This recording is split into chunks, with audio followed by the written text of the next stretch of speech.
Buenos días, señores accionistas. Mi nombre es Dora Isabel Gil, soy revisora fiscal certificada y junto a mis colegas Jessica Vázquez y Sebastián Duque, les presentaremos hoy un análisis de alta relevancia para la transparencia de sus inversiones, las diferencias entre las NIF y las normas internacionales que rigen el sector privado y las NIC-SP, su equivalente en el sector público, y cómo la falla en aplicarlas generó uno de los fraudes más grandes en la historia empresarial de Colombia, como es el caso de MG. En nuestra agenda tenemos cubrir 5 grandes bloques, las 5 diferencias técnicas clave entre ambos marcos, por qué importan, en qué coinciden, el análisis del caso DMG, las normas que se ignoraron y las normas internacionales de auditoría que fueron vulneradas. Todo esto en perspectiva directa hacia ustedes, los accionistas. Permítanme ir al detalle.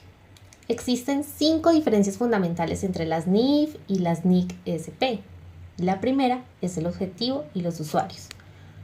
Las NIFs emitidas por el IASB buscan informar a inversionistas privados sobre la rentabilidad, mientras que las NIC-SP emitidas por el IPSASB responden al ciudadano y a los entes de control del Estado.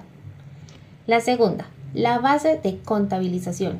Las NIF exigen base de devengado plena, mientras que las NIC-SP, bajo su norma 33, permiten base de efectivo para países en transición, como lo estuvo Colombia antes de migrar al devengado completo.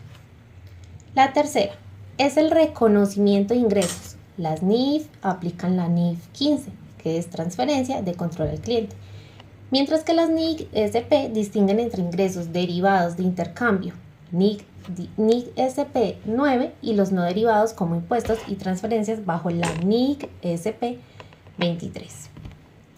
La cuarta, la gestión de activos. Las NIF bajo la NIC 16 valoran a costo o valor razonable. Las NIC-SP por su parte, desde la 17, van mucho más allá, incluyendo bienes de patrimonio histórico e infraestructura que no tienen equivalente en el sector privado. Y por quinta y última, la consolidación. Las NIF 10 aplican el concepto de control por poder y retorno variable, mientras que las NIC-SP desde la 35 amplían el universo a empresas públicas, organismos autónomos y entidades del gobierno en general. Entonces, en Colombia la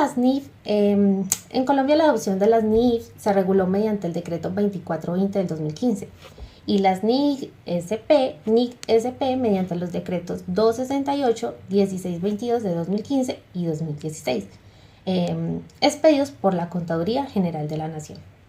Entonces, ¿por qué son importantes estas normas para ustedes, señores accionistas? Porque claramente nos garantizan una comparabilidad global, transparencia y confianza del mercado de capitales en sus estados financieros. Y aunque parezcan mundos distintos, las NIF y las NIC-SP comparten principios irrenunciables. Ambas exigen base de devengado como estándar de referencia, imagen fiel de la realidad económica, revelaciones completas en notas y auditoría independiente. Por esto es que la convergencia entre ambos marcos es el camino que el mundo contable está recorriendo. En este caso, ya le doy la palabra al revisor fiscal Sebastián para que nos cuente un poco más del caso de MG. Gracias, colega Isabel. Señores accionistas, de lo que les voy a hablar no es simplemente una hipótesis o teoría, es un caso real e historia reciente, y quiero que lo tomemos como una alerta. En el 2006, DMG, Grupo Holding S.A., inició operaciones en Colombia captando recursos del público a cambio de retornos de hasta el 100% del 150% mensual, sin ser una entidad financiera autorizada, sin vigilancia efectiva, sin un revisor fiscal que cumpliera su función. Captó más de 400.000 millones de pesos, afectó a miles de familias y en noviembre del 2008 la Superintendencia de Sociedades intervino y liquidó la empresa. Se preguntan, ¿cómo fue esto posible? Bueno, según la investigación se presentaron 4 críticas en el control, 4 fallas críticas en el control que se realizó. La primera de ellas consistió en que el revisor fiscal emitió un dictamen sin alertar sobre la captación ilegal que se estaba realizando. Violó directamente el artículo 207 del Código de Comercio, que lo obliga a la vigilancia, control, fiscalización e informar cualquier irregularidad en la gestión social. La segunda falla se presentó porque no se evaluaron riesgos de fraude. La señal del esquema Ponzi estaba allí: presión, oportunidad, racionalización, pero nadie la reportó. La tercera falla se detectó en los estados financieros, ya que mostraban ingresos inflados y pasivos ocultos. Las normas contables NIF 9 y la NIC 39 nos hablan sobre instrumentos financieros, los cuales simplemente no se aplicaron. Y por último, en la cuarta falla, el escepticismo profesional brilló por su ausencia. Y eso, señores accionistas, es la primera obligación de un auditor. Ahora, la pregunta inevitable es: ¿qué normativa existía o existieron y fueron ignoradas? Pues bueno, dentro del Código de Comercio, los artículos 207, 208 y 211 son claros. El revisor fiscal debe denunciar, debe dictaminar con veracidad e informar a las autoridades, pero en ninguno se cumplió. De la Ley 43 de 1990, los principios de integridad, objetividad e independencia del contador público fueron sacrificados. El Código de Ética del IFAC, adoptado por la Junta Central de Contadores, fue ignorado en su totalidad. De las NIF, la NIC 1 exige presentación fiel.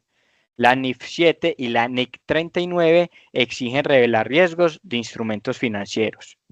Por su parte, la NIF 15 sobre reconocimiento de ingresos fue violada al registrar rendimientos que no tenían respaldo en ninguna actividad económica real, ingresos ficticios que hacían ver la empresa como rentable. Ninguna se aplicó como tal. Y de la ley 964 del 2005, que nos indica que la captación masiva de dinero sin autorización de la superfinanciera es y será un delito, a lo cual también aplica el artículo 316 del Código Penal. Todas estas normas eran vigentes, todas eran de obligatorio cumplimiento y todas fueron ignoradas. Continuamos con las NIAs vulneradas y para esto le doy la palabra a la revisora Jessica. Gracias, colega. Bueno, señores accionistas, cuando hablamos de normas internacionales de auditoría, las NIAs, no hablamos de recomendaciones, hablamos de estándares obligatorios adoptados en Colombia mediante los decretos 302 y 2101. En el caso de MG, al menos 6 de las NIAs fueron vulneradas o simplemente las ignoraron. Una de ellas fue la NIA 200, la obligación de escepticismo profesional durante todo el encargo. El auditor no cuestionó la sostenibilidad de un negocio que prometía retornos imposibles. La NIA 240, la responsabilidad del auditor frente al fraude. El triángulo del fraude, la presión, la oportunidad, la racionalización eran evidentes. Nadie actuó al respecto. La NIA 315, la evaluación de riesgos sin corrección material. El esquema piramidal no fue detectado como un riesgo de auditoría. La NIA 330, las respuestas de los riesgos valorados. No se ejecutaron procedimientos sustantivos para verificar el origen de los fondos captados. La NIA 500 también existe una evidencia de auditoría, los soportes de los supuestos contratos de compra-venta. La fachada legal de David Murcia Guzmán nunca fueron validados adecuadamente. Y la NIA 700 y 705, el revisor fiscal emitió una opinión sin salvedades cuando ante tanta evidencia de irregularidad debió haber emitido una opinión adversa o al menos abstenerse de opinar en este caso. Las consecuencias fueron devastadoras en todos los frentes. A nivel económico, más de 400.000 millones de pesos perdidos, miles de familias entre los estratos 1 y 3 quedaron completamente en la ruina, perdieron todo por haber invertido en esta pirámide. Jurídicamente, David Murcia Guzmán fue condenado a más de 9 años de prisión en Estados Unidos. Contadores vinculados en el caso perdieron sus tarjetas profesionales. Y regulatoriamente, Colombia tuvo que expedir la Ley 1336 del 2009, la Ley Antipirámides, y fortalecer la vigilancia de la Superintendencia Financiera. Y para nuestra profesión, el caso de MG fue un llamado de alerta que aceleró la actualización a las NIAs y puso sobre la mesa la verdadera función de la revisoría fiscal. Por esto es que, señores accionistas, la revisoría fiscal no es solo un trámite formal, no es una firma únicamente al pie de un documento. La revisoría fiscal es el bastón de protección de sus intereses. El silencio del revisor fiscal no es neutralidad, debe ser considerado como complicidad. Las NIF, las NIC-SP y las NIAS no existen para compilar la vida contable, existen para que casos como el de MG no se repitan. Y nosotros como sus revisores fiscales estamos aquí precisamente para garantizárselos. Muchísimas gracias. Gracias. Gracias, Jess.